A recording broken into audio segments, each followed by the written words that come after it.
Forte mi batte ancora al cuore Federica, Lucia, Emma, Gloria, vite che restano. Questo il titolo del reading che andrà in scena l'8 marzo a San Giorgio delle Pertiche. Una iniziativa che il Comune di San Giorgio delle Pertiche ha voluto proporre per sensibilizzare in questa giornata importante che è l'8 marzo e farlo raccontando la storia di 4 donne, 2 ragazze contemporanee le cui vicende sono ancora calde nelle nostre memorie, Federica Squarisi e Gloria Trevisan, e 2 donne di altri tempi vissute l'una durante la prima guerra mondiale e l'altra durante la seconda guerra mondiale, che sono Lucia Zuccarato ed Emma Pellegrini Pugnalin. 4 donne che hanno vissuto periodi storici diversi, la modernità per Federica Squarise e Gloria Trevisan, giovani donne che hanno perso tragicamente la vita all'estero. Lucia Zoccarato ed Emma Pugliarini invece sono 2 donne del passato che ancora ci parlano. Abbiamo scelto queste storie che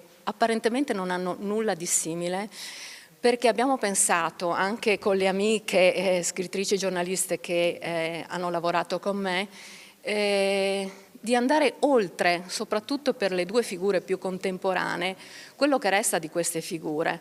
La figura di Gloria e di Federica viene associata soprattutto alla cronaca nera, quindi all'evento della loro morte.